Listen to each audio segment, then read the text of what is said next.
Hi everyone, welcome to my channel. ಇವತ್ತು ನಾವು ಹಲಸಿನಕಾಯಿಯಲ್ಲಿ chips ಹೇಗೆ ಮಾಡೋದು ಅಂತ ಹೇಳಿ ನೋಡೋಣ ಬನ್ನಿ. ನಾನು ನಮ್ಮ ತೋಟದಲ್ಲಿರುವಂಥ ಹಲಸಿನಕಾಯಿನೇ ತೊಗೊಂಡಿದ್ದೀನಿ.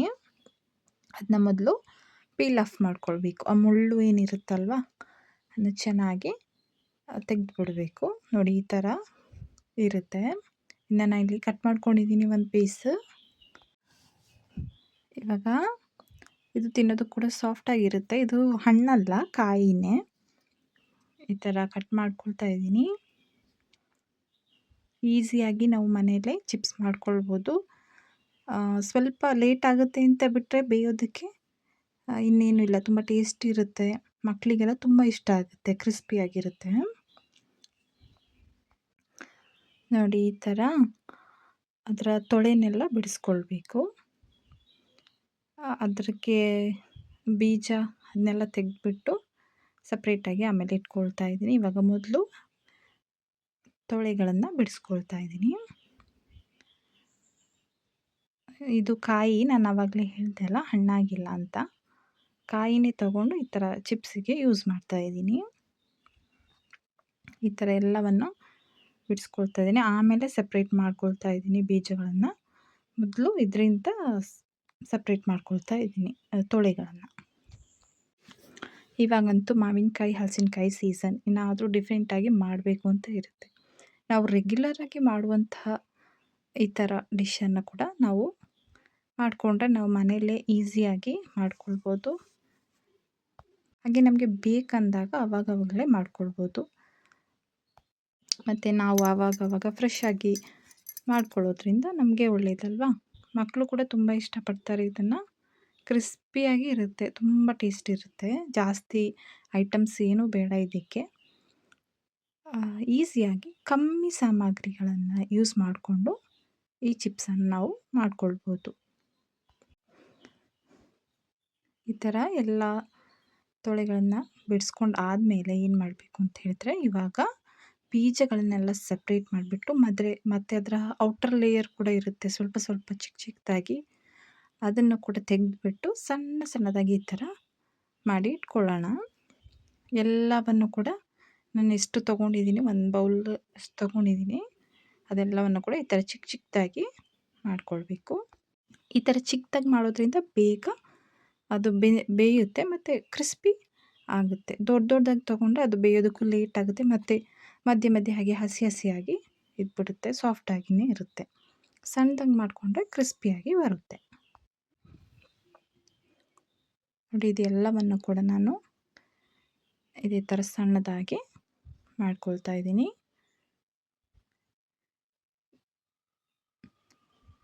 ಮೇಣ ಇದೆ, ಅಂಟ್ಕೊಳ್ತಾ ಇದೆ. ಸ್ವಲ್ಪ ಕೈಗೆ ಎಣ್ಣೆ ಹಾಕ್ಕೊಳ್ಬೇಕಾಗಿತ್ತು, ಹಾಗೆಯೇ ಮಾಡ್ತಾಯಿದ್ದೀನಿ. ಪರವಾಗಿಲ್ಲ, ಲೇಟರ್ ಎಣ್ಣೆನ ಅಪ್ಲೈ ಮಾಡಿಬಿಟ್ಟು ಒಂದು ಕ್ಲಾತಿಂದ ರಿಮೂವ್ ಮಾಡಿಬಿಟ್ರೆ ಹೋಗುತ್ತೆ. ಅಂದರೆ ಈ ತೊಳೆಗಳಲ್ಲೆಲ್ಲ ಮೇಣ ಇರಲ್ಲ. ನಾನಿವಾಗ ಏನು ಪೀಲ್ ಆಫ್ ಎಲ್ಲ ಮಾಡಿದೆ ಅಲ್ವಾ, ಹಾಗಾಗಿ ಮೇಣ ಅಂಟ್ತಾ ಇದೆ ಕೈಗೆ. ಈ ಥರ ಎಲ್ಲವನ್ನು ರೆಡಿ ಮಾಡಿಕೊಂಡು ಒಂದು ಬೌಲಿಗೆ ಹಾಕ್ಕೊಳ್ತಾ ಇದ್ದೀನಿ. ಚಿಕ್ಕದಾಗಿ ಮಾಡಿದಷ್ಟು ಒಳ್ಳೆಯದೇ, ನಮಗೆ ಚೆನ್ನಾಗಿರುತ್ತೆ, ಕ್ರಿಸ್ಪಿ ಆಗೋದಕ್ಕೆ ಯೂಸ್ ಆಗುತ್ತೆ. ನೋಡಿ, ಇವಾಗ ಇದನ್ನು ಎಲ್ಲ ಬಿಡಿಸ್ಕೊಂಡು ಆದಮೇಲೆ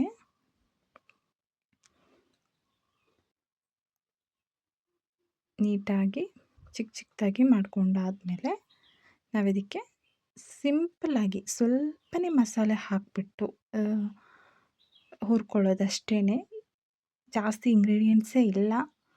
ಮತ್ತು ನಾವು ಮನೇಲೇ ಮಾಡ್ಕೊಳ್ಳೋದ್ಮೇಲೆ ಆಲ್ವೇಸ್ ಅದು ಹೆಲ್ದಿನೇ ಇರುತ್ತೆ ಅಲ್ವಾ. ಮಕ್ಕಳು ಕೂಡ ತುಂಬ ಇಷ್ಟಪಡ್ತಾರೆ. ಇದ್ರ ಟೇಸ್ಟೇ ಒಂಥರ ತುಂಬ ಚೆನ್ನಾಗಿರುತ್ತೆ. ನೀವು ಕೂಡ ಟ್ರೈ ಮಾಡಿ. ಹಲಸಿನಕಾಯಿ ನಮ್ಮ ವಿಲೇಜ್ ಕಡೆ ಜಾಸ್ತಿ ಸಿಗುತ್ತೆ, ಹಾಗಾಗಿ ನಮಗೆ ಬೇಕಾದಷ್ಟು ಸಿಗುತ್ತೆ. ನಮಗೆ ಯಾವಾಗ ಬೇಕೋ ಆವಾಗ ಮಾಡ್ಕೊಳ್ಬೋದು. ನೋಡಿ, ಇದನ್ನು ರೆಡಿ ಮಾಡಿ ಇಟ್ಕೊಂಡಿದ್ದೀನಿ. ನೋಡಿ, ಇವಾಗ ಇದಕ್ಕೆ ಮಸಾಲೆಗಳನ್ನು ಆ್ಯಡ್ ಮಾಡ್ಕೊಳ್ಬೇಕು. ಹಾಗೆ ಮಿಕ್ಸಿಂಗಿಗೆ ನಾನು ಒಂದು ತಟ್ಟೆಗೆ ಹಾಕ್ಕೊಳ್ತಾ ಇದ್ದೀನಿ. ಇದಕ್ಕೆ ಸ್ವಲ್ಪ ಉಪ್ಪು, ರುಚಿಗೆ ತಕ್ಕಷ್ಟೇ ಉಪ್ಪು ಹಾಕ್ಕೊಳ್ಬೇಕು.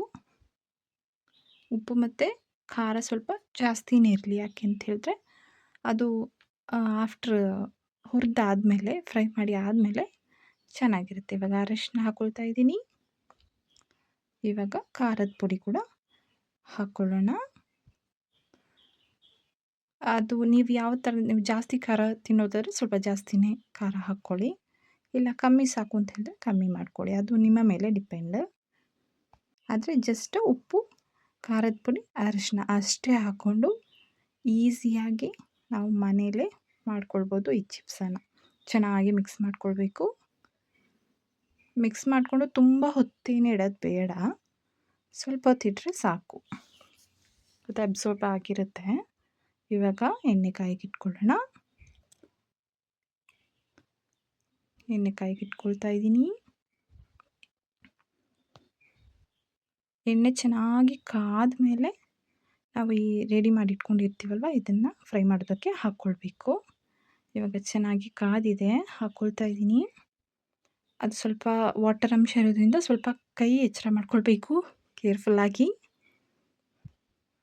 ಈ ಥರ ಸ್ವಲ್ಪ ಬಬಲ್ಸ್ ಸ್ಟಾಪ್ ಆಗುತ್ತೆ ಮತ್ತು ಕಲರ್ ಕೂಡ ಚೇಂಜ್ ಆಗ್ತಾ ಬರುತ್ತೆ. ಸ್ವಲ್ಪ ಕೈ ಆಡಿಸ್ತಾ ಇರಬೇಕು, ಇಲ್ಲಾಂದರೆ ಒಂದೇ ಕಡೆ ಬೆಂದ್ಬಿಡುತ್ತೆ, ಇನ್ನೊಂದು ಕಡೆ ಹಾಗೇ ಇರುತ್ತೆ. ಅದಕ್ಕೆ ಮಧ್ಯೆ ಮಧ್ಯೆ ಕೈ ಆಡಿಸ್ತಾ ಇದ್ದಾಗ ಕಲರ್ ಚೇಂಜ್ ಆಗುತ್ತೆ. ನೋಡಿ ಇವಾಗ ಅದೇನು ಮೊಟ್ಟೆ ಬರುತ್ತಲ್ವ, ವಾಟರ್ ಅಂಶ ಇದ್ದರೆ ಎಣ್ಣೆಯಲ್ಲಿ ಆ ಥರ ಬರುತ್ತೆ. ಇವಾಗ ಅದು ಕಮ್ಮಿ ಆಗ್ತಾಯಿದೆ ಅಂತ ಹೇಳಿದ್ರೆ, ನೀರಿನ ಅಂಶ ಕಮ್ಮಿ ಆಗ್ತಾಯಿದೆ ಅಂತ ಹೇಳಿದ್ರೆ ಅದು ಚಿಪ್ಸ್ ರೆಡಿ ಆಗ್ತಾಯಿದೆ ಅಂತ ಅರ್ಥ. ನೋಡಿ ಬೇಯ್ತಾ ಇದೆ. ಇನ್ನೂ ಸ್ವಲ್ಪ ಕ್ರಿಸ್ಪಿ ಆಗಬೇಕಿದು, ಇನ್ನೂ ಕಲರ್ ಚೇಂಜ್ ಆಗುತ್ತೆ. ನಾನು ಫ್ಲ್ಯಾಶ್ ಆನ್ ಮಾಡಿದ್ರಿಂದ ಸ್ವಲ್ಪ ಕಲರ್ ಚೇಂಜ್ ಕಾಣಿಸ್ತಾ ಇದೆ, ಬಟ್ ಬ್ರೌನ್ ಕಲರ್ ಬರೋಷ್ಟರವರೆಗೆ ಹುರ್ಕೊಳ್ಬೇಕು, ತುಂಬ ಬ್ರೌನ್ ಅಲ್ಲ. ನೋಡಿ ಇದು ಆಗಿದೆ. ಇವಾಗ ಇದನ್ನ ತೆಗೆದುಕೊಳ್ಳೋಣ. ಮಕ್ಕಳಂತೂ ತುಂಬ ಇಷ್ಟಪಡ್ತಾರೆ, ಕ್ರಿಸ್ಪಿಯಾಗಿರುತ್ತೆ, ಎಲ್ಲರಿಗೂ ಇಷ್ಟ ಆಗುತ್ತೆ ಇದೊಂದು ಸ್ನ್ಯಾಕ್. ನೋಡಿ ಎಲ್ಲ ನಾನೊಂದು ಬೌಲಿಗೆ ಟ್ರಾನ್ಸ್ಫರ್ ಮಾಡ್ಕೊಳ್ತಾ ಇದ್ದೀನಿ. ನೋಡಿ ಇದು ರೆಡಿಯಾಗಿದೆ, ಚೆನ್ನಾಗಿ ಬ್ರೌನ್ ಕಲರ್ ಬಂದಿದೆ. ಇದು ಸ್ವಲ್ಪ ತಣ್ಣಗಾದ್ಮೇಲೆ ಇನ್ನೂ ಕ್ರಿಸ್ಪಿಯಾಗಿ ಆಗುತ್ತೆ. ನೋಡಿ ಇದು ರೆಡಿ ಆಯಿತು, ಎಷ್ಟು ಕ್ರಿಸ್ಪಿಯಾಗಿದೆ ಅಂತ ಹೇಳಿ. ನೋಡಿ ಕಲರ್ ಕೂಡ ಎಷ್ಟು ಚೆನ್ನಾಗಿದೆ ಅಲ್ವಾ. ನೀವು ಮನೆಯಲ್ಲೇ ಈ ಥರ ಈಸಿಯಾಗಿ ಮಾಡಿಕೊಂಡು ತಿನ್ಬೋದು, ಮಕ್ಕಳಿಗೂ ಕೂಡ ತುಂಬ ಇಷ್ಟ ಆಗುತ್ತೆ. Thank you for watching.